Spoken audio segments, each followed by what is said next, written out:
Buenas noches, damas y caballeros. Bienvenidos a otro encuentro especial. Soy Nero. Antes de comenzar, quiero saber quiénes me acompañan hoy. Comenten desde dónde están viendo y qué hora es por allá. Bueno, vayamos con el primer relato.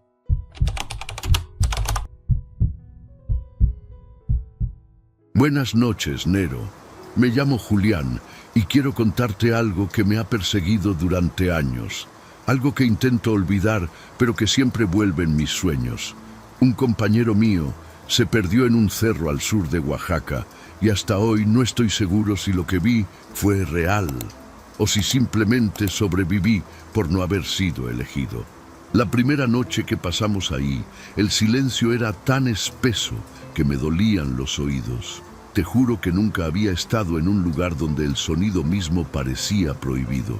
Ni un grillo, ni un murmullo de hojas. Nada, solo nosotros y ese silencio que parecía respirar junto con el cerro. Yo trabajaba en ese entonces como auxiliar en un estudio de suelo para una empresa de construcción.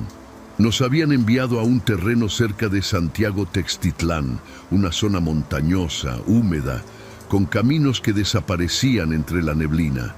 Éramos solo 2 personas, mi compañero Rodrigo, ingeniero geotécnico, y yo.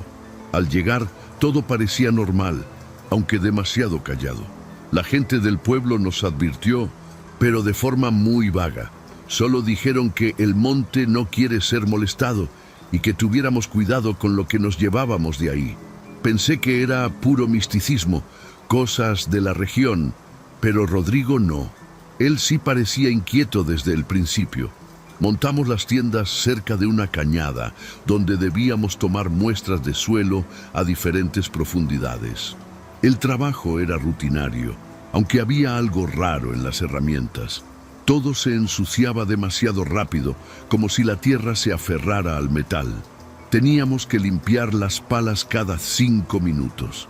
Y cuando cavábamos, encontrábamos raíces negras, gruesas, como nervios de un cuerpo enterrado. Rodrigo decía que nunca había visto raíces así. Ni él ni yo sabíamos qué tipo de árbol podía tener esa estructura bajo tierra, pero no le dimos demasiada importancia. Solo eran raíces. Eso pensamos. Esa noche, mientras cenábamos junto a la fogata, Rodrigo me preguntó si escuchaba algo. Le dije que no, y me respondió con una mueca rara, como si estuviera tratando de ubicar un sonido que no alcanzaba a captar. Se levantó, se alejó un poco y se quedó viendo hacia el cerro por varios minutos. Yo me metí a mi tienda sin decir nada más, agotado, pero no pude dormir. Algo no estaba bien. Sentía como si algo se moviera allá arriba, no en el suelo, sino más allá de la cima. Era como una presencia que sabía que estábamos ahí, aunque no nos hubiera volteado a ver todavía. Me puse los audífonos para tranquilizarme, pero ni con música podía ignorar esa sensación. A las 3 de la madrugada escuché un llanto. No era fuerte, pero era claro. Me levanté de inmediato pensando que algo le había pasado a Rodrigo. Salí de la tienda con la linterna y lo vi a unos metros, hincado frente a una raíz expuesta. Estaba llorando, sí, pero también metía las manos en la tierra y sacaba raíces para comérselas como si fueran carne. Me acerqué asustado y le pregunté qué hacía. Él volteó hacia mí con los ojos completamente llorosos y me dijo: «El cerro me está alimentando. Julián, ya me eligió». Me paralicé. Sentí frío en la espalda. Esa no era su voz. O sí lo era, pero algo la había vaciado por dentro. Me acerqué un poco más con cuidado y lo agarré del brazo para levantarlo, pero se soltó con una fuerza que no le conocía. Rodrigo era más bien delgado, pero en ese momento parecía tener la fuerza de alguien poseído. No me gritó, no me insultó, solo me dijo con esa misma voz hueca: «Tú todavía no, tú no tienes hambre». Luego siguió comiendo como si nada. Me regresé a mi tienda temblando. Cerré el cierre de la entrada y me cubrí con la bolsa de dormir. Quería pensar que estaba soñando, pero el sonido de sus manos, escarbando y masticando, no me dejaba. Así estuve hasta que amaneció. Cuando salió el sol, Rodrigo ya no estaba. Su tienda estaba abierta, su mochila seguía ahí, pero no había rastro de él. Lo busqué un rato alrededor del campamento, grité su nombre, revisé los senderos cercanos. Nada. Lo único que encontré fue su libreta, abierta sobre una piedra plana como si la hubiera dejado ahí a propósito. Me acerqué con miedo, y al ver lo que decía, sentí un escalofrío que me dejó sin aire. Había una sola frase escrita, repetida como un mantra, como una advertencia escrita por alguien que ya no era él. No se vayan, aún no nos ha visto. Así, sin comas, sin pausas, decenas de veces, página tras página. Yo ya no quería estar ahí ni un segundo más. Recogí todo lo que pude, metí la libreta en mi mochila y empecé a bajar por el mismo camino por donde habíamos llegado. Pero algo era diferente. El sendero estaba cubierto de ramas y lodo, como si hubiera pasado mucho más tiempo del que recordaba. Habíamos llegado por ese mismo camino 2 días antes y ahora parecía intransitable. El silencio era aún más denso. No había viento, no había insectos. Incluso mis pasos se sentían apagados, como si el cerro absorbiera el sonido. Me detuve a tomar agua y fue entonces cuando escuché algo, un susurro. Era casi imperceptible, como si alguien hablara desde muy lejos. Me quité la mochila y traté de ubicar de dónde venía. Era una voz suave que decía mi nombre. Julián, Julián. Primero pensé que era Rodrigo, que quizá estaba herido o confundido. Seguí la voz cuesta arriba, aunque mi instinto me decía que no lo hiciera. Caminé unos 20 minutos hasta llegar a una especie de claro, donde había una roca enorme cubierta de musgo. Sobre ella, más raíces negras saliendo de la tierra, formando una especie de espiral. El centro estaba hundido, como un ojo que miraba hacia el cielo.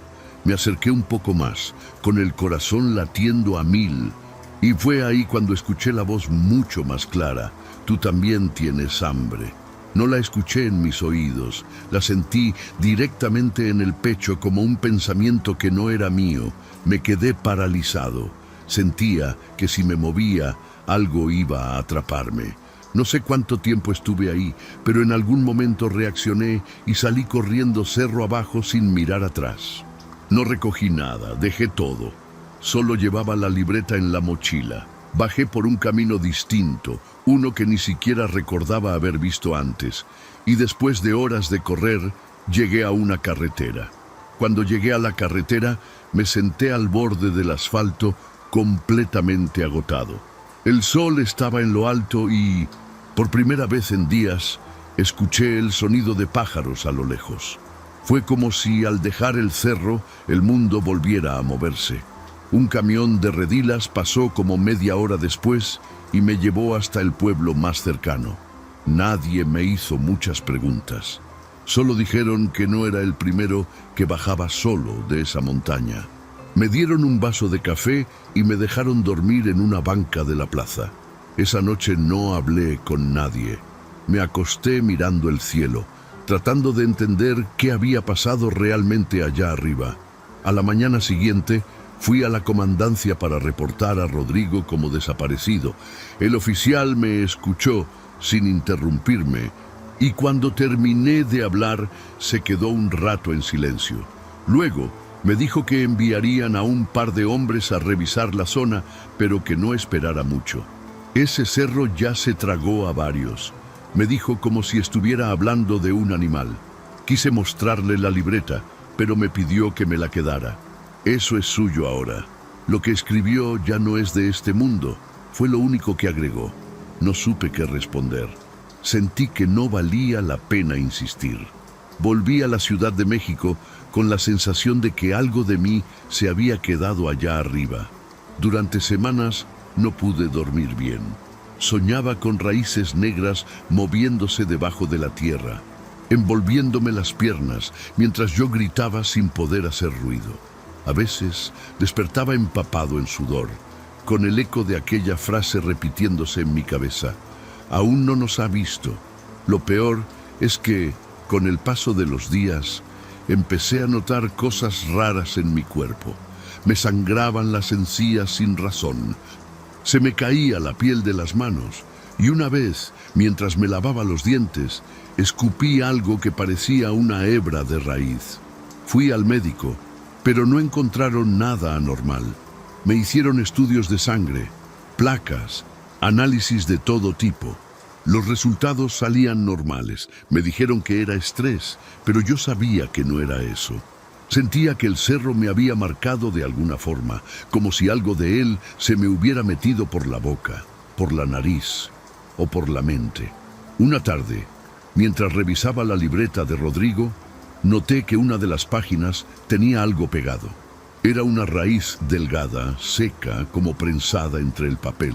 La toqué con la yema del dedo y juro por mi madre, Nero, que sentí un pulso. Después de eso, empecé a evitar tener la libreta cerca. La metí en una bolsa, la envolví en plástico y la guardé en un cajón del closet. Pero por las noches sentía que vibraba, como si estuviera viva. Incluso una vez la escuché caer al suelo sin que nadie la tocara. Me estaba volviendo loco. Pensé en quemarla, pero algo me lo impedía. Era como si esa frase, "no se vayan, aún no nos ha visto", me estuviera reteniendo. Como si en el fondo yo también estuviera esperando a que él me viera. Rodrigo no se fue, pensé. Él se ofreció y ahora yo estoy huyendo. ¿Pero por cuánto tiempo más? Un mes después, recibí una llamada de un número desconocido. Contesté y al principio no escuché nada, solo estática. Luego, entrecortado, alguien dijo mi nombre. Julián, Julián, ¿ya comiste? Me congelé. Era la misma voz que escuché en el cerro, esa que no entraba por los oídos, sino directo al centro del pecho. Colgué de inmediato y apagué el teléfono, pero el daño ya estaba hecho. Esa noche soñé que despertaba dentro del claro con la piedra musgosa y que del centro del espiral salían brazos hechos de raíces que me abrazaban, que me arrullaban como a un niño enfermo. Cuando abrí los ojos, tenía la libreta encima del pecho, aunque juraría haberla dejado bien guardada. Eso fue lo que me convenció de deshacerme de ella. La llevé a un terreno baldío lejos de casa, la puse sobre un montón de piedras y la rocié con alcohol. Le prendí fuego con miedo, esperando escuchar algo, un grito, un susurro, pero no, solo se quemó.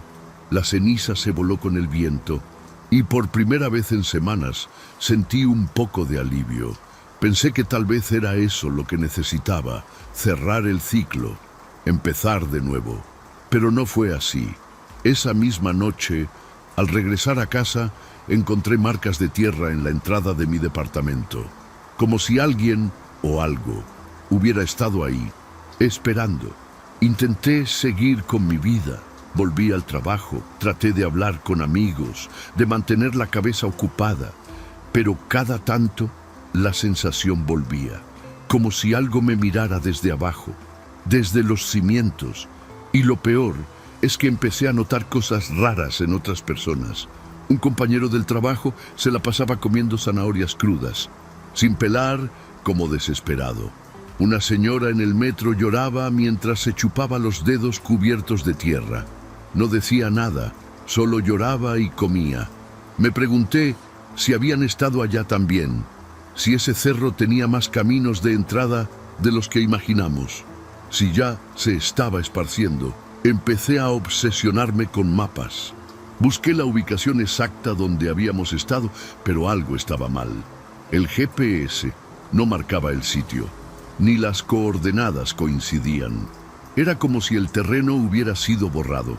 Pregunté en foros, intenté contactar a la empresa para la que trabajábamos, pero me dijeron que ese proyecto nunca existió oficialmente. No tenemos registro de ningún estudio en esa zona, me respondieron por correo. Revisé los documentos, los contratos, todo, y efectivamente nada tenía fecha. Era como si alguien hubiera manipulado la información para hacer parecer que nunca estuvimos ahí. Pero yo tengo las fotos. Pocas, sí, porque allá arriba casi no teníamos señal y se nos iba la batería. Pero hay una sola imagen que conservo en una memoria vieja. Rodrigo de espaldas, mirando hacia la cima del cerro, y detrás de él, apenas visible entre la niebla, hay una figura. No tiene forma humana ni animal. Es como un cuerpo hecho de tierra y ramas, con ojos oscuros que parecen huecos. No sé si estaba ahí realmente o si la imagen se deformó, pero cada vez que la veo, siento que me llama, que está esperando a que regrese, que aún no me ha visto, pero lo hará. Pasaron varios años desde aquello, Nero. A veces siento que logré escapar, que fue solo un episodio aislado que mi mente distorsionó por el miedo. Pero hay días como hoy, en los que todo vuelve. Hace una semana desperté con tierra bajo las uñas y sin recordar cómo había llegado a mi cama. Revisé la cámara de seguridad del edificio y en la grabación se ve cómo salgo en la madrugada, descalzo, caminando hacia la calle con la mirada perdida. Estuve fuera por más de 4 horas. Al volver, traía una ramita negra en la mano. Esa noche no soñé, pero al otro día, al despertar, tenía la lengua cortada como si me hubiera mordido mientras dormía. He intentado hablar con psicólogos, curanderos, incluso con un sacerdote. Todos me dicen lo mismo, que tengo que soltar, que deje de aferrarme a lo que ocurrió. Pero no entienden que no soy yo el que se aferra, es él, es el cerro, porque cada vez que me acerco a una montaña, aunque sea desde lejos, siento que algo debajo se agita, como si me oliera, como si supiera que aún estoy vivo, y cada vez que alguien desaparece en una zona boscosa, reviso los detalles, busco señales. A veces encuentro descripciones similares, raíces negras, silencio absoluto, pérdida de sentido del tiempo. Sé que no soy el único. Hace poco, mientras viajaba en carretera por trabajo, pasé por una zona rural que no reconocí, pero el aire tenía ese mismo olor. Húmedo, espeso, como tierra recién removida. El GPS dejó de funcionar y durante media hora no encontré salida del camino. Era recto, pero no llegaba a ningún lado. En un punto, juraría que vi a alguien a la orilla del camino, de espaldas. Me detuve por un instante y vi que estaba agachado, escarbando con las manos. Me alejé sin mirar más. No quise comprobar si era Rodrigo o si era yo. Desde entonces manejo con un rosario colgado en el retrovisor, aunque ya no soy creyente. Lo único que me queda es contar esto, dejar constancia, porque sé que en algún momento alguien más va a vivir lo mismo. Tal vez ya esté ocurriendo. Tal vez alguien esté escuchando este relato mientras viaja hacia una zona remota, pensando que no hay nada que temer. Pero quiero decirles algo. No es el miedo lo que los va a salvar, es la indiferencia. El cerro no elige al que corre, elige al que escucha, al que se detiene, al que siente curiosidad. Así fue con Rodrigo, así estuvo a punto de ser conmigo, y puede que contigo también. Si algún día lo oyes decir tu nombre desde la raíz, no tengo más que decir. Ya vendí todas mis pertenencias y esta será mi última noche en la ciudad. Mañana iré al cerro, no a rendirme, sino a cerrar esto. Ya no le temo, he dejado de luchar. Si lo que quiere es que lo vea, entonces lo miraré de frente, porque lo que me aterra no es desaparecer como Rodrigo, sino seguir aquí, fingiendo que no escucho su voz cada vez que me siento en silencio. A veces el olvido no es salvación, es solo una pausa. Y yo ya me cansé de esperar.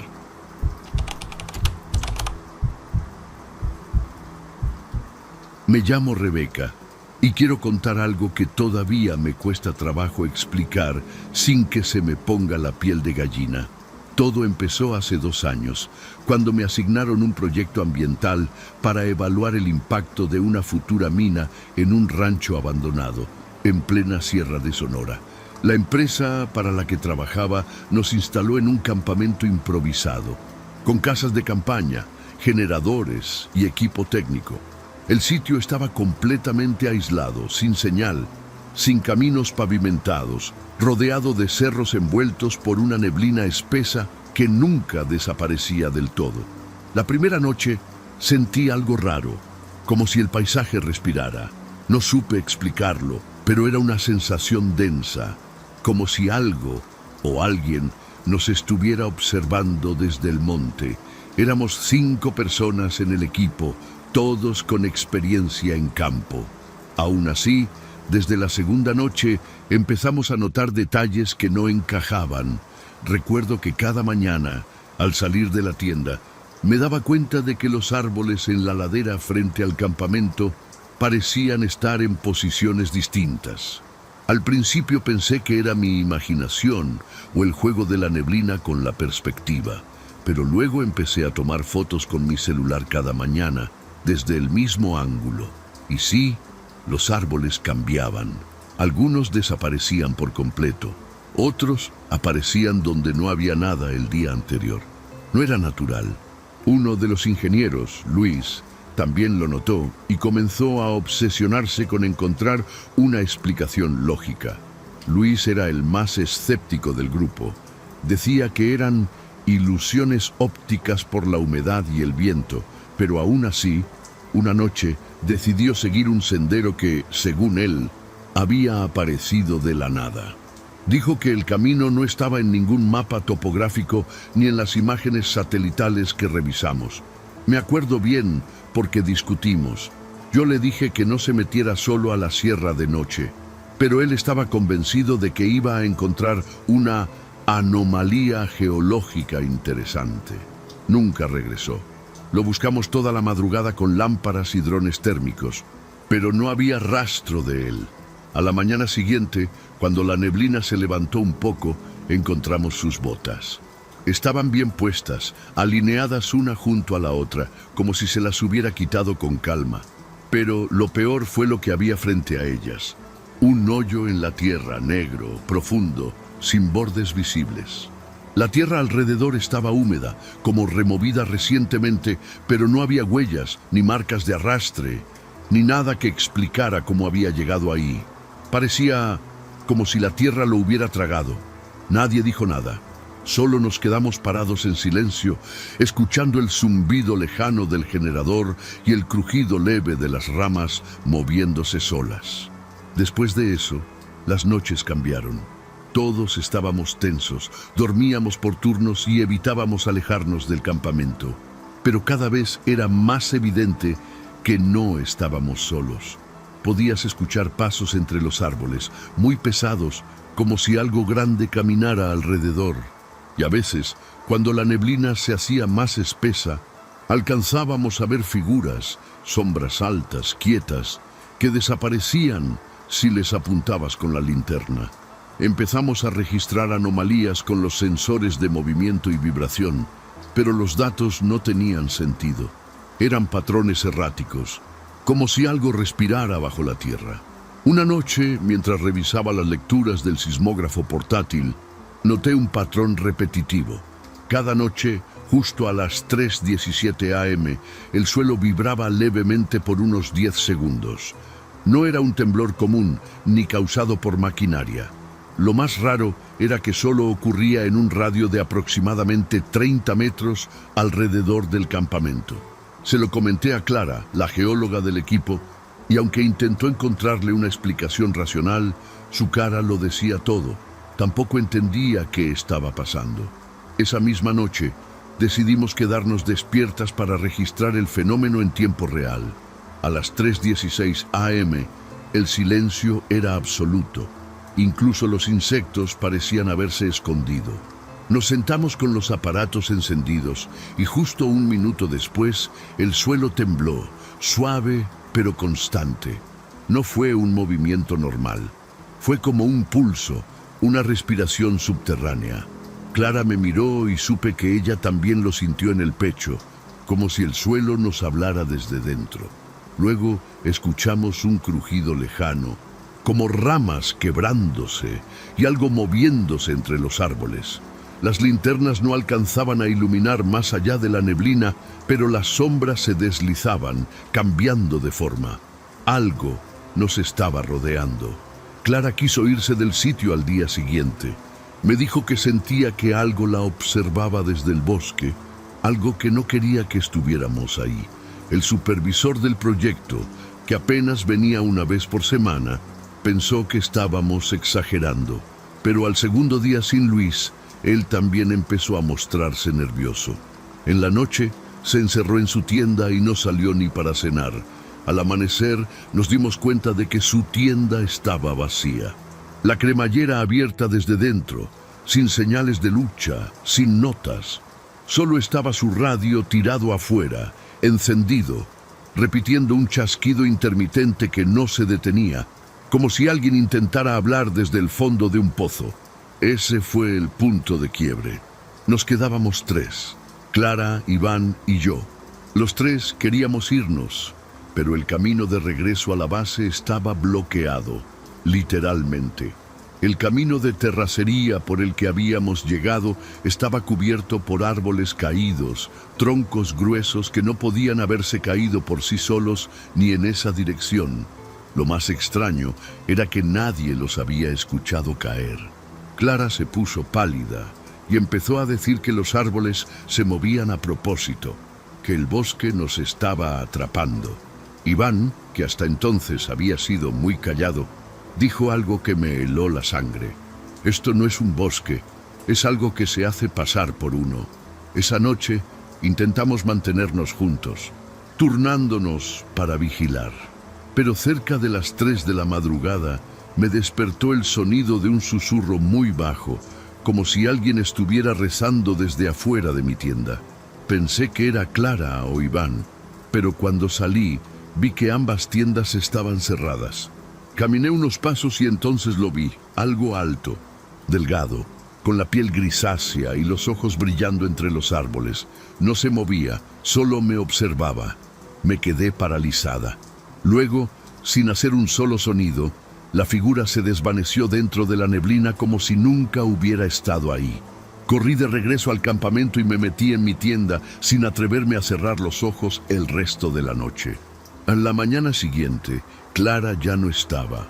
Su tienda estaba intacta, con todas sus cosas dentro, incluyendo su mochila, su chamarra, hasta su termo con café aún tibio. Pero ella no. Lo único fuera de lugar era una línea de tierra removida que salía desde un costado de su tienda y se perdía en el bosque. Como si algo hubiera reptado por debajo, como una raíz que se moviera por voluntad propia. Iván no quiso ni acercarse. Me dijo que la noche anterior había soñado con ramas negras envolviéndolo, cubriéndole la boca, los ojos, hasta que ya no podía respirar. No era un simple sueño, dijo, era una advertencia. Pasamos ese día sin hablar mucho, solo quedábamos Iván y yo, y ambos sabíamos que no íbamos a durar mucho si seguíamos ahí. Intentamos usar el dron para ubicar una ruta alternativa, pero al elevarlo, la señal se perdió en segundos. Cuando lo recuperamos, la cámara mostraba algo imposible, imágenes de nosotros dos, dormidos. Pero la grabación era de antes de activarlo. Salíamos en nuestras tiendas, como si el dron hubiera grabado por su cuenta durante la noche. En una parte del video se veía claramente una sombra gigantesca entre los árboles. No caminaba, se deslizaba, rodeándonos sin hacer ruido. Esa noche no intentamos dormir. Encendimos una fogata y nos quedamos sentados con los machetes en la mano, temblando. Iván lloraba, diciendo que escuchaba la voz de Clara llamándolo desde el bosque, pero que no era ella, que era otra cosa, algo que imitaba su voz, repitiendo frases suyas, con el tono exacto pero sin emoción. Yo también lo escuché. Iván, ¿me ayudas con el sismógrafo?, decía una y otra vez. Como un disco rayado, solo que cada vez más cerca. Le supliqué que no saliera, que no hiciera caso. Por suerte, no lo hizo. Nos quedamos así, sentados en silencio, hasta que el cielo empezó a clarear. Pero el amanecer no trajo alivio, al contrario. Descubrimos algo que terminó de quebrarnos. Todas las tiendas, los equipos, incluso el generador, estaban rodeados por un círculo perfectamente trazado en la tierra. No era una marca superficial, era un surco profundo, como si hubiera sido cavado desde abajo. Dentro del círculo, el suelo estaba seco. Afuera, completamente húmedo, parecía una frontera, una línea que marcaba hasta dónde teníamos permitido existir.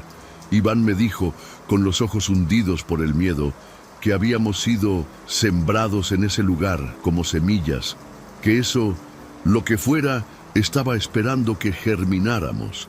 Yo quería gritarle que se callara, que no dijera estupideces, pero en el fondo, algo de eso tenía sentido. Nada en ese lugar se sentía real. El paisaje era el mismo, pero a la vez cambiaba todo el tiempo. Las colinas se veían diferentes cada día. Las piedras aparecían y desaparecían. Hasta el sol parecía tardar más en salir. Fue entonces cuando decidimos que no podíamos esperar más. Esa noche intentaríamos salir caminando en línea recta, sin importar hacia dónde. Aunque nos perdiéramos, preferíamos eso a seguir esperando a que la tierra se abriera bajo nuestros pies y nos tragara como a los demás. Esa última noche fue distinta a todas. El ambiente se sentía cargado, como si el aire pesara más. No encendimos fogata, no usamos linternas, solo tomamos lo esencial y comenzamos a caminar cuesta abajo, guiándonos por la pendiente del terreno, esperando que eventualmente saliéramos del cerco invisible que nos rodeaba. Durante horas todo parecía repetirse, los mismos árboles, las mismas piedras, hasta un tronco caído que cruzamos 3 veces. Iván empezó a perder la paciencia y gritó al bosque, insultando, exigiendo que nos dejaran ir. En respuesta, se escuchó un eco profundo, como si la montaña misma le hubiera respondido. Seguimos avanzando hasta que llegamos a un claro. Era un espacio circular, perfectamente delimitado, sin árboles, solo tierra negra, húmeda, como ceniza mojada. Al centro había algo que no puedo describir con precisión, una especie de bulto de raíces entrelazadas, latiendo. Se movía muy lentamente, como si respirara. Iván se acercó, hipnotizado. Yo le grité que no lo tocara, pero no me escuchaba. Extendió la mano y apenas rozó una de las raíces, el suelo tembló. Un sonido bajo, gutural, salió desde las profundidades y las raíces se contrajeron violentamente, tragándoselo en un instante. Solo alcancé a ver sus dedos tratando de aferrarse al borde antes de desaparecer. Corrí sin dirección, guiándome solo por el instinto. No sé cuánto tiempo pasó. La neblina era tan densa que no podía ver más allá de unos metros. Pero finalmente, después de horas o días, no lo sé, vi una cerca oxidada, una señal de civilización. Era el viejo portón del rancho, el mismo por el que habíamos entrado originalmente. Estaba abierto, chirriando con el viento. Crucé sin pensarlo y apenas lo hice, el ambiente cambió. La neblina se disipó, los sonidos regresaron, el canto lejano de un ave, el zumbido de insectos. Todo volvió a sentirse normal, aunque nada era igual. Volví sola a la base de operaciones. Llamaron a las autoridades. Hubo una investigación, pero nada serio. Dijeron que mis compañeros seguramente se habían extraviado, que la sierra era peligrosa, que esas cosas pasan. Nadie encontró los cuerpos, ni las tiendas, ni el campamento. Solo yo quedé. La empresa canceló el proyecto y cerraron todo, como si quisieran enterrar el asunto. Me ofrecieron terapia, dinero, hasta cambiarme de ciudad.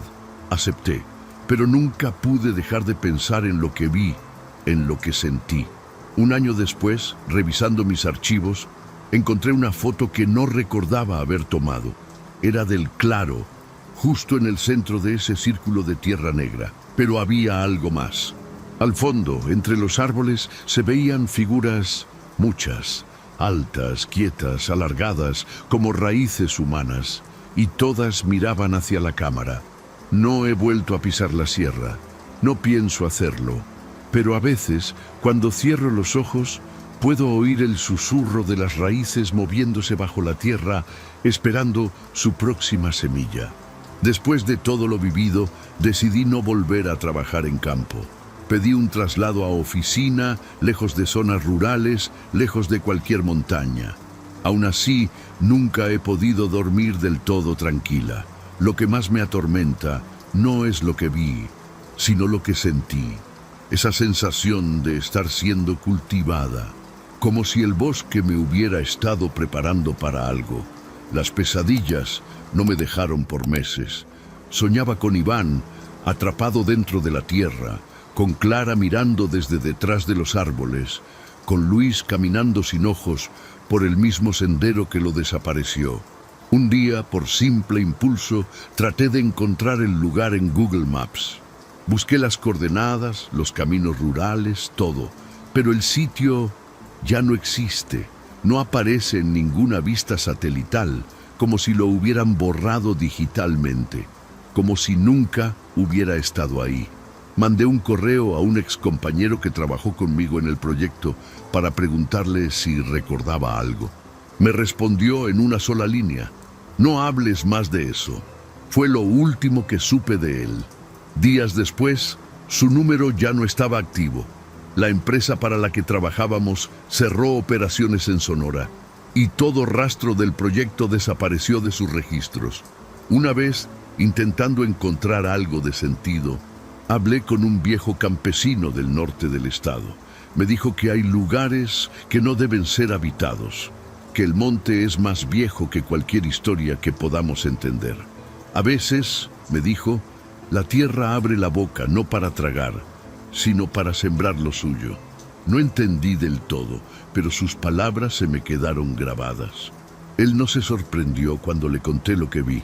Solo me pidió que no volviera nunca, que hay lugares donde ni la muerte puede entrar, porque ya está viva desde antes. Ahora vivo en un departamento pequeño, en una ciudad donde el único monte que veo es una colina lejana cubierta de antenas. Pero cada tanto noto cosas raras, plantas que crecen en formas inusuales, ramas que apuntan hacia mi ventana, raíces que sobresalen del suelo como si buscaran algo. A veces creo que el bosque no se quedó allá, que me trajo algo de él, algo que crece lentamente dentro de mí. Ya no tengo miedo, solo estoy esperando que un día el suelo debajo de mí vuelva a latir, y cuando lo haga sabré que ya no tengo a dónde correr.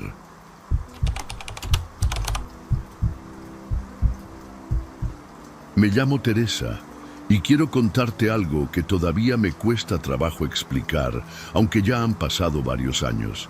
La primera vez que lo vi fue en medio de una tormenta de esas que parecen interminables. El viento azotaba las láminas del techo y el agua se colaba por las grietas del portón principal. Esa noche, justo antes de las 3 de la madrugada, lo vi parado al fondo del pasillo. No se movía, solo estaba ahí, empapado, temblando. Pensé que era un indigente que se había metido buscando refugio, pero luego desapareció, así, sin ruido, como si se hubiera deshecho en el aire. Yo trabajaba como vigilante nocturna en un centro de almacenamiento a las afueras de Puebla. Era un lugar apartado, rodeado de terrenos baldíos y algunas fábricas abandonadas. Me pagaban bien, aunque era un turno pesado por la soledad. La mayoría de las unidades estaban vacías y las pocas que tenían dueño solo se usaban de vez en cuando. La empresa me dejó claro que no debía involucrarme con los clientes ni abrir ninguna unidad sin autorización, salvo en caso de emergencia. Hasta esa noche nunca había tenido ningún problema. Cuando vi al hombre, tomé la linterna y salí del módulo de vigilancia. Caminé por el pasillo con el agua hasta los tobillos, escuchando cómo mis botas chapoteaban entre los charcos. El hombre estaba al final, junto a la unidad 17B. Me pareció que tiritaba, como si estuviera muriéndose de frío. Le grité que no podía estar ahí, que era propiedad privada, pero no respondió. Cuando me acerqué a menos de 5 metros, simplemente ya no estaba. No vi hacia dónde corrió. No escuché pasos, solo quedaban las huellas mojadas que terminaban frente a la cortina de metal de la unidad. Me quedé helada. Me acerqué a revisar y noté que la cortina tenía marcas de óxido, como si alguien la hubiera estado golpeando desde adentro. Pasé la linterna por las orillas y no vi nada extraño. No había señales de forzamiento ni nada roto. Regresé al módulo con el corazón acelerado, pensando que quizá me lo había imaginado. Me repetía que debía estar cansada, que la tormenta me había jugado una mala pasada, pero esa noche no dormí. Me quedé mirando las cámaras toda la madrugada, esperando volver a ver esa figura. No volvió a aparecer. A la mañana siguiente, cuando llegó el supervisor del turno diurno, le conté lo que había pasado. Pensé que se iba a reír de mí, pero en vez de eso se puso serio. Me preguntó si recordaba el número de la unidad. Le dije que sí, 17B. Se quedó callado un momento y luego me dijo algo que todavía me da escalofríos. Hace como 8 años, un señor se quedó encerrado ahí por error. Nadie se dio cuenta hasta que fue demasiado tarde. Murió asfixiado. Desde entonces, nadie ha querido rentar esa unidad. Está vacía. Pero a veces en las noches de lluvia se escuchan golpes. Después de escuchar eso, ya no pude ver mi trabajo con los mismos ojos. Durante el día, la unidad 17B no parecía nada fuera de lo común. Una cortina metálica oxidada, el número medio despintado y un candado viejo que nunca se movía. Pero por las noches, cuando el viento comenzaba a soplar y las luces parpadeaban por la humedad, ese pasillo se volvía otro lugar. Había algo en el aire, como una presencia. Era como si el centro entero contuviera la respiración esperando que pasara algo. Yo me obligaba a hacer mis rondines normales, pero cada vez que me acercaba a esa unidad sentía que algo me observaba desde adentro. Una noche, semanas después, volvió a llover. Era una de esas lluvias pesadas, con rayos que iluminaban todo el patio por segundos. Yo estaba tomando café en el módulo cuando lo escuché. Un golpe seco, como si alguien hubiera azotado con fuerza la lámina. Me puse de pie de inmediato, tomé la linterna y revisé las cámaras. La 4, que apuntaba directo a la 17B, se había quedado en negro. Las demás funcionaban bien, pero justo esa estaba caída. Sentí un vacío en el estómago. Respiré hondo, tratando de convencerme de que solo era una falla eléctrica por la tormenta. Salí con la linterna y cada paso que daba hacia esa unidad me parecía más pesado. El aire estaba frío, pero yo sudaba. Cuando llegué frente a la 17B, vi que la cortina se movía levemente, como si algo la hubiera empujado desde adentro. Me quedé quieta, escuchando. Entonces vinieron los golpes otra vez, 3, muy claros, uno tras otro. Golpes desesperados. Me paralicé. Me vinieron a la cabeza imágenes horribles. Un hombre atrapado, gritando en vano, arañando las paredes hasta quedarse sin aire. No sabía si abrir o salir corriendo. Me quedé ahí, temblando sin saber qué hacer. Regresé al módulo y llamé a mi supervisor, pero era casi imposible que contestara a esa hora. Le dejé un mensaje de voz, nerviosa, diciendo que algo raro estaba pasando en la 17B. Esa noche no volví a salir. Me encerré con llave y pasé las horas rezando en silencio, esperando a que amaneciera. Cuando llegó el relevo, fui a revisar la cámara 4 y vi que ya funcionaba. Retrocedí la grabación y justo a las 2:47 AM se ve claramente cómo la puerta de la 17B tiembla por sí sola, como si alguien desde adentro la estuviera empujando con desesperación, pero no se ve a nadie alrededor. Nadie entra, nadie sale. Ese mismo día le pedí a mi jefe que me cambiara de turno, aunque fuera al de la tarde. Él se negó, dijo que era la única que aguantaba las noches ahí sin pedir días libres. Me ofreció un aumento, incluso un pequeño bono extra por cada noche lluviosa. Me sentí atrapada. No había muchos trabajos por la zona y yo necesitaba el dinero. así que decidí quedarme, pero tomé algunas precauciones. Dejé de salir del módulo durante las tormentas, apunté una cámara vieja directo a la unidad 17B y empecé a anotar todo lo que pasaba en un cuaderno. No quería volverme loca, pero necesitaba tener pruebas de que no era mi imaginación. Pasaron algunas semanas sin lluvia y poco a poco empecé a relajarme. No había ruidos, ni golpes, ni cámaras fallando. Empecé a pensar que tal vez todo había sido una coincidencia. El estrés, la tormenta, las historias viejas que me había contado el supervisor. Pero una noche, sin previo aviso, una lluvia repentina empezó a caer con fuerza. Apenas el primer trueno tronó, las luces del módulo parpadearon y supe que otra vez iba a pasar algo. Respiré hondo, me serví café y me senté frente a los monitores. Mi corazón latía con fuerza, como si algo dentro de mí supiera que esa noche no sería como las anteriores.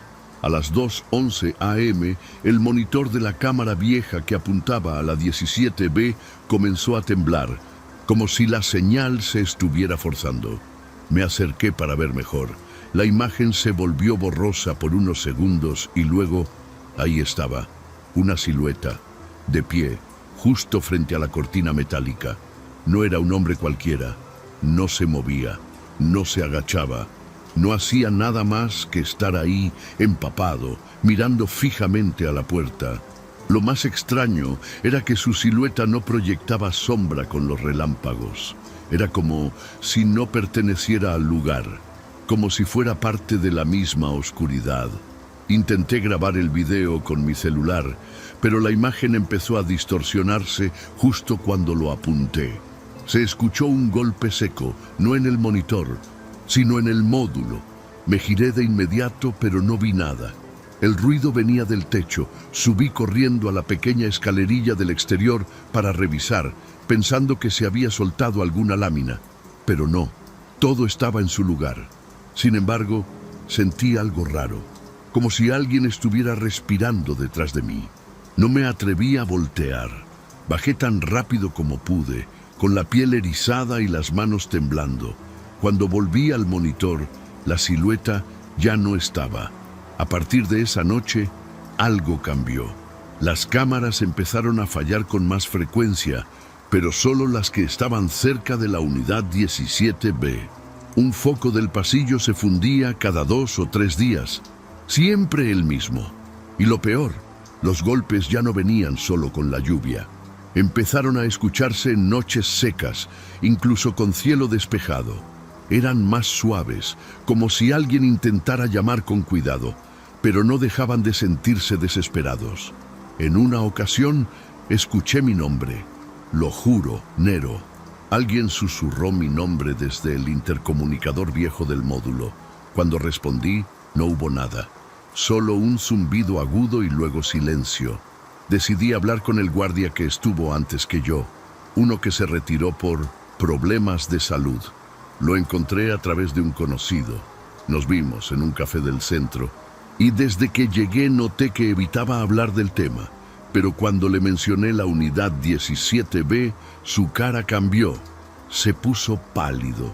Me dijo que él también la escuchó golpear, que incluso una vez abrió la cortina y no encontró nada más que una mancha negra en la pared del fondo. Era como humedad, pero se movía. Me dijo, no quiso contarme más. Solo me advirtió que no intentara abrirla nunca. Él no quiere salir, pero no quiere estar solo. Después de esa conversación, mi ansiedad se disparó. Ya no dormía ni durante el día. Cada noche de guardia era una tortura. Empecé a llevarme una cruz de madera, agua bendita y hasta sal para ponerla en la entrada del módulo. Me sentía ridícula, pero algo dentro de mí sabía que aquello no era simplemente un fantasma. Había algo más profundo, más triste y más peligroso. Empecé a tener pesadillas. Siempre eran iguales. Estaba atrapada dentro de una de las unidades, completamente a oscuras, mientras alguien lloraba al otro lado de la puerta. No podía gritar, no podía moverme, solo llorar con él. Una noche, mientras revisaba los pasillos en persona, escuché pasos. lentos, arrastrados, como si alguien caminara descalzo sobre el concreto húmedo. Me asomé con cuidado por la esquina del pasillo y lo vi otra vez. El mismo hombre estaba parado, de espaldas a mí, frente a la 17B. Lo más aterrador es que movía la cabeza como si escuchara algo dentro, como si le hablaran desde adentro. Quise correr, gritar, hacer algo, pero me sentí clavada al suelo. Entonces, sin voltear, alzó la mano y la apoyó sobre la cortina. En ese momento, un golpe seco retumbó por todo el centro. Me arrojé al piso, cubriéndome los oídos, pensando que algo iba a romperse. Cuando abrí los ojos, él ya no estaba.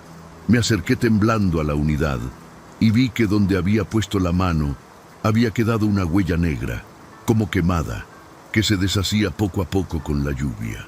Esa noche vomité del susto. Me encerré en el módulo y comencé a empacar mis cosas. Ya no me importaba el bono ni el trabajo. Al amanecer le mandé un mensaje al supervisor y le dije que renunciaba. No me respondió. Solo me llegó un correo automático días después diciendo que mi baja había sido procesada. Lo más extraño ocurrió 2 días después de mi renuncia. Estaba en mi casa, tratando de descansar, cuando tocaron a la puerta a las 3 de la madrugada. Fui con cuidado, pensando que podía ser una emergencia o un borracho perdido, pero cuando abrí, no había nadie. Solo un charco de agua en la banqueta, como si alguien empapado se hubiera parado ahí.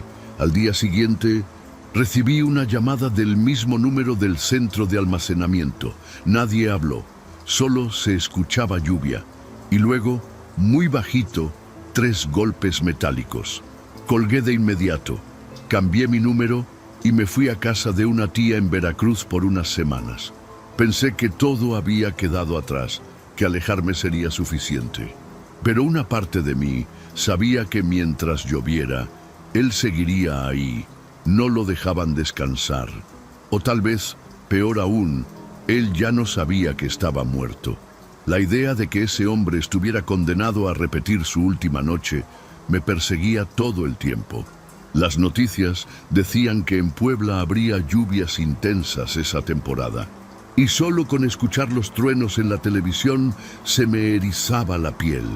Me preguntaba si alguien más tomaría el turno de noche, si alguien más escucharía los golpes, o si un día la puerta de la 17B finalmente se abriría sola. Después de casi un año, volví a Puebla por motivos personales. Me quedé con una amiga en San Martín y, una tarde, mientras pasábamos por la carretera vieja rumbo al centro, vimos el letrero del centro de almacenamiento. Estaba cerrado, abandonado, las láminas oxidadas, los portones con cadenas y la maleza creciendo por todas partes. Mi amiga comentó que lo clausuraron después de que un trabajador desapareció durante su turno nocturno. No encontraron señales de que hubiera salido. Lo último que supieron fue que había reportado ruidos extraños en su bitácora. Nadie lo volvió a ver. No pude evitar sentir un nudo en la garganta. Era como si todo se hubiera cerrado en un círculo, como si ese lugar, esa unidad, siguiera cobrando vidas, una a una. Yo tuve suerte, lo sé. Me fui a tiempo, pero otros no. Me acerqué lo más que pude a la reja principal y vi que, aunque todo estaba en ruinas, la puerta de la unidad 17B seguía ahí, cerrada, intacta. El número, despintado casi por completo, aún se alcanzaba a distinguir. Estuve un rato en silencio, sintiendo como el viento soplaba entre los pasillos vacíos. Fue entonces cuando escuché un sonido muy bajo. Tac, tac, tac. 3 golpes, apagados por la distancia. Regresé al coche sin decir nada. Esa noche no pude dormir. Soñé con el pasillo, con las luces parpadeando y el sonido de agua goteando. Soñé que estaba frente a la unidad otra vez, con la linterna temblando en mi mano, y en el sueño la puerta se abría lentamente. Desde dentro salía una sombra, no un hombre, no un espectro, sino algo que parecía hecho de pura tristeza, de angustia atrapada. Me miraba sin ojos, y sin embargo, yo sentía que me conocía. Me desperté empapada en sudor, con la sensación de que algo me había acompañado desde ese lugar. Decidí escribir esto para ti, Nero, no para asustar, sino para advertir. A veces los muertos no descansan, no por maldad, sino porque el olvido los mantiene presos. Alguien lo encerró ahí por error, y su alma quedó atrapada en esa oscuridad, esperando que alguien lo escuche, que alguien lo libere, o al menos lo recuerde. Yo no sé si lo que vi fue un fantasma, una repetición del pasado, o algo más viejo y profundo. Pero cada vez que llueve, no importa dónde esté, cierro los ojos y vuelvo a escuchar esos golpes. Ya no trabajo de noche, ya no paso cerca de centros de almacenamiento, pero aún con todo eso, hay noches en que, entre sueños, veo esa silueta bajo la lluvia, mirándome. No camina, no habla, solo me observa desde lejos, como si supiera que fui la única que realmente lo vio, la única que por unos segundos entendió su silencio. A veces pienso que no quería asustarme, que solo quería asegurarse de que su historia no quedara enterrada en el eco metálico de una cortina oxidada. Y por eso te la cuento hoy, Nero, para que nadie más tenga que quedarse ahí, en la oscuridad, golpeando sin respuesta.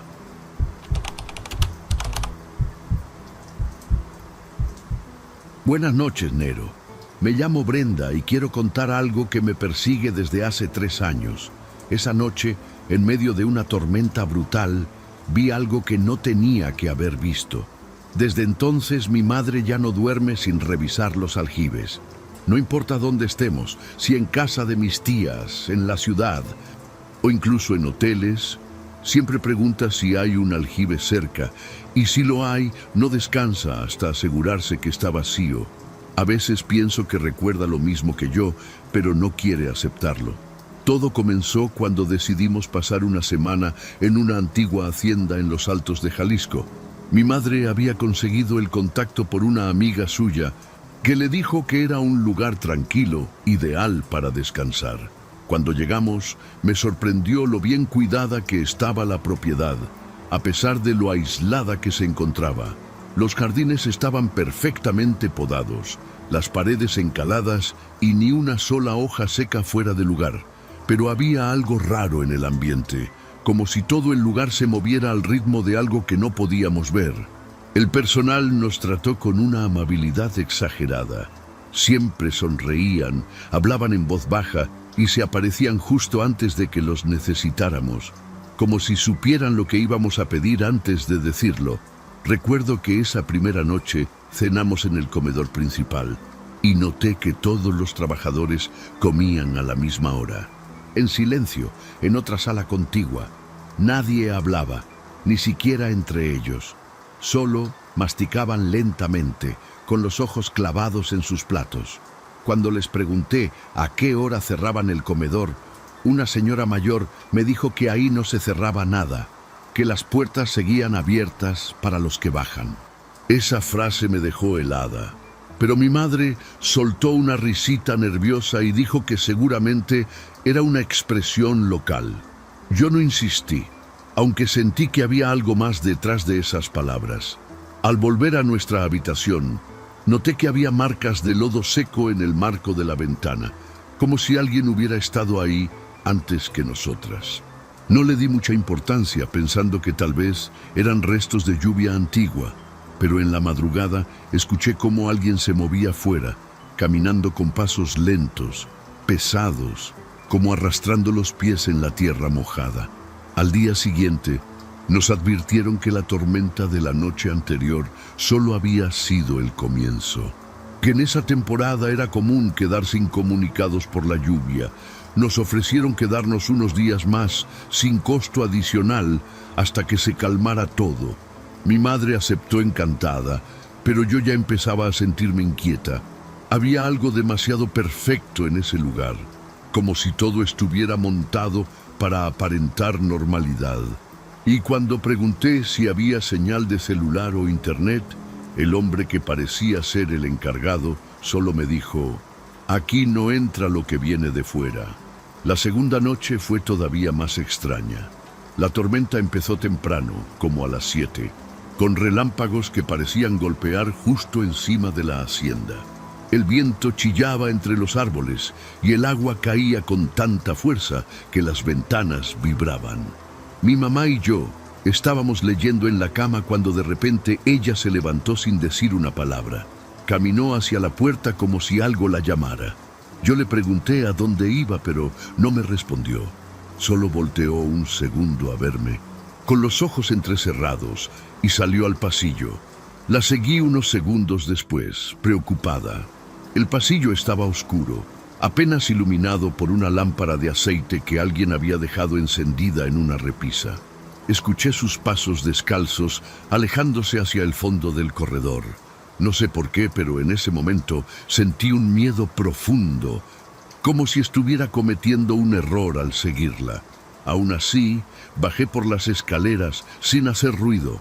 Afuera la tormenta rugía como si el cielo se fuera a romper. El sonido del agua golpeando los tejados era ensordecedor, pero lo que más me impactó fue el silencio dentro de la casa. Salí al patio con el corazón latiéndome en la garganta. Todo estaba mojado, resbaloso, y el aire olía a tierra empapada y ramas podridas. Entonces la vi. Mi mamá estaba parada al borde del aljibe, ese pozo antiguo que estaba al centro del jardín trasero, pero no estaba sola. Había al menos 6 mujeres rodeándola, todas vestidas de blanco, con el cabello empapado pegado al rostro. Ninguna se movía, parecían estatuas, solo miraban hacia el centro del aljibe. Me escondí detrás de un árbol, paralizada. Algo me decía que no debía acercarme más. Entonces vi que del centro del aljibe salía algo, o más bien, alguien, una figura inmóvil, completamente cubierta de ramas mojadas, como si la hubieran sacado del fondo con todo y raíces. No se distinguía si era un hombre o una mujer. Estaba de pie, pero no se movía. Cuando por fin levantó la cabeza, me di cuenta que no tenía ojos. Donde deberían estar, solo había 2 huecos oscuros, profundos, como si se hundieran hasta el centro de la tierra. Me miró directo, como si supiera que yo estaba ahí escondida. Quise gritar, pero no pude. En ese momento sentí una presión horrible en el pecho, como si algo me aplastara desde adentro. Todo empezó a darme vueltas. Las ramas mojadas parecían moverse, serpenteando lentamente alrededor del cuerpo de esa cosa. Sentí que iba a desmayarme. Cerré los ojos con fuerza, esperando que todo desapareciera. Lo último que escuché antes de perder la conciencia fue el sonido de agua escurriendo, como si alguien hubiera sido arrastrado de vuelta al fondo del pozo. Desperté en la cama, empapada en sudor. El cielo seguía gris, pero ya no llovía. Pensé que tal vez todo había sido una pesadilla, hasta que vi los pies descalzos de mi madre junto a la ventana con la bata manchada de lodo. Le pregunté qué había pasado, si recordaba haber salido durante la tormenta. Ella me miró confundida y dijo que no, que había dormido toda la noche. Le insistí, le conté lo que vi, pero me respondió con una sonrisa forzada, como si estuviera preocupada de que yo estuviera perdiendo la razón. Durante el desayuno intenté observar a los empleados. Ninguno parecía sorprendido por la tormenta de la noche anterior. Todo estaba limpio, como si no hubiera llovido en días. El jardín sin charcos, las hojas en su lugar y el aljibe cerrado con una tapa de metal oxidado que no estaba ahí antes. Sentí una punzada en el estómago. Le pregunté al encargado si él o alguien más había salido durante la noche, pero me respondió con un tono cortante: aquí nadie sale cuando llueve. Es peligroso. Sentí que me lo decía más como advertencia que como respuesta. Empecé a dudar de mí misma. Pensé que tal vez sí había soñado todo, que estaba dejando que mi imaginación me jugara una mala pasada. Pero por la tarde, mientras ayudaba a mi mamá a guardar ropa, noté que en el borde de su bata blanca Había ramitas pequeñas, como las que cubrían a esa cosa del aljibe. No dije nada, solo me quedé viéndola mientras ella doblaba una toalla. Me temblaban las manos. Entonces vi algo más. En su muñeca tenía un rasguño delgado, como si una rama le hubiera arañado la piel. Esa noche no pude dormir.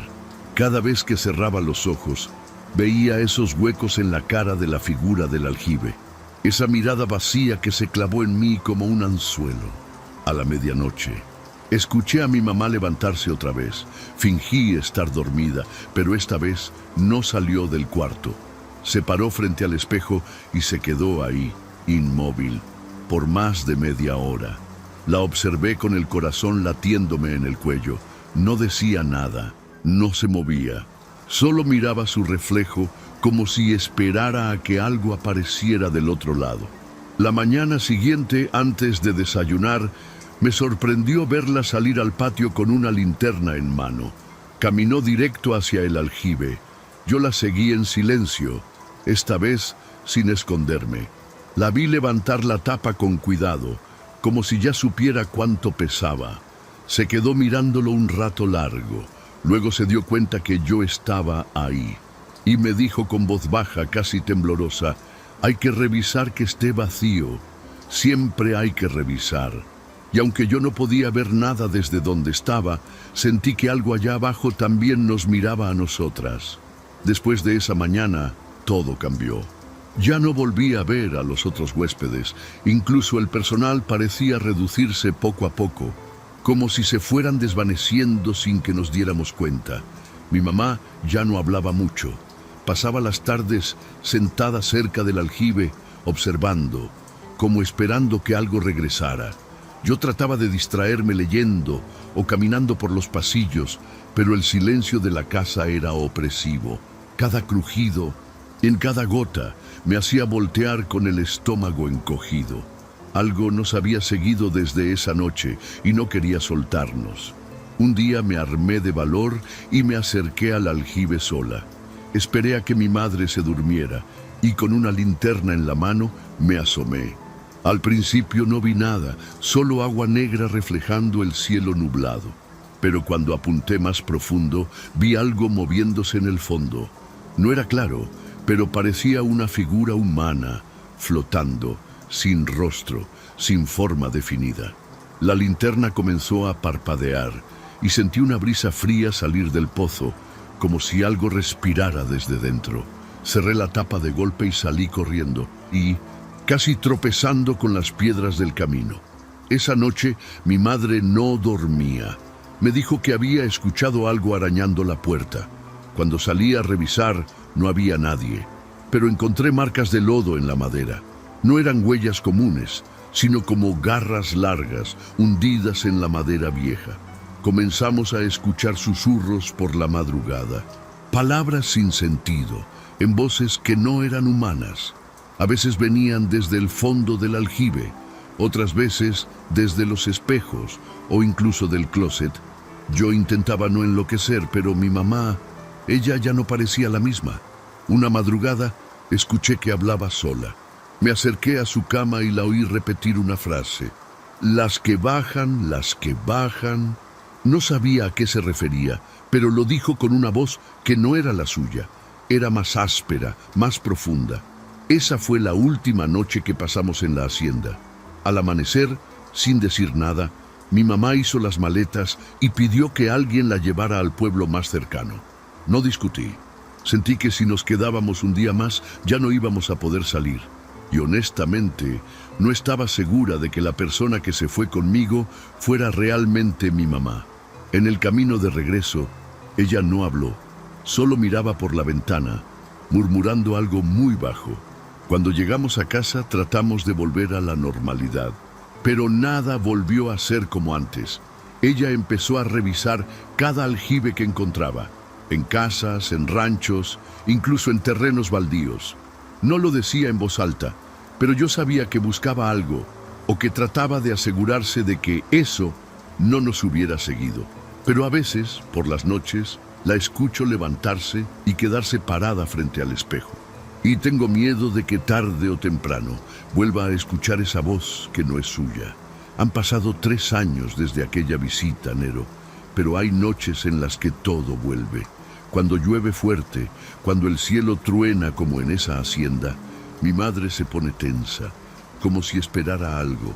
Nunca habla de lo que pasó. Yo tampoco, pero las dos lo sentimos.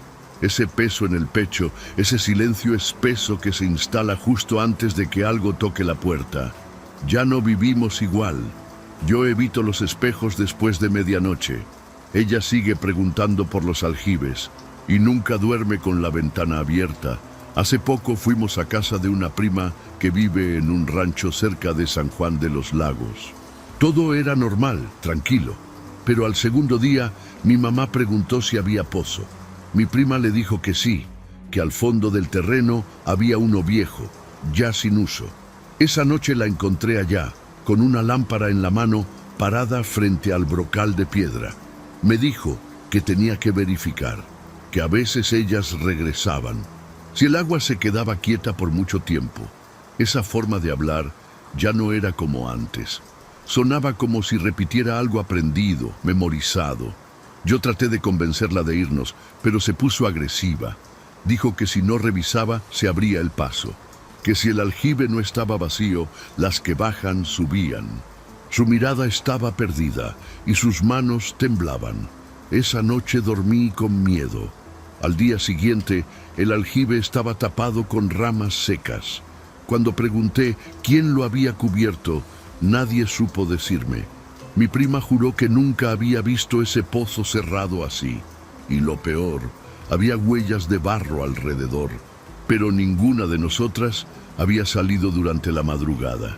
A veces pienso que mi mamá no volvió sola de esa hacienda, que una parte de ella se quedó allá, o que algo vino con ella y la va consumiendo poco a poco.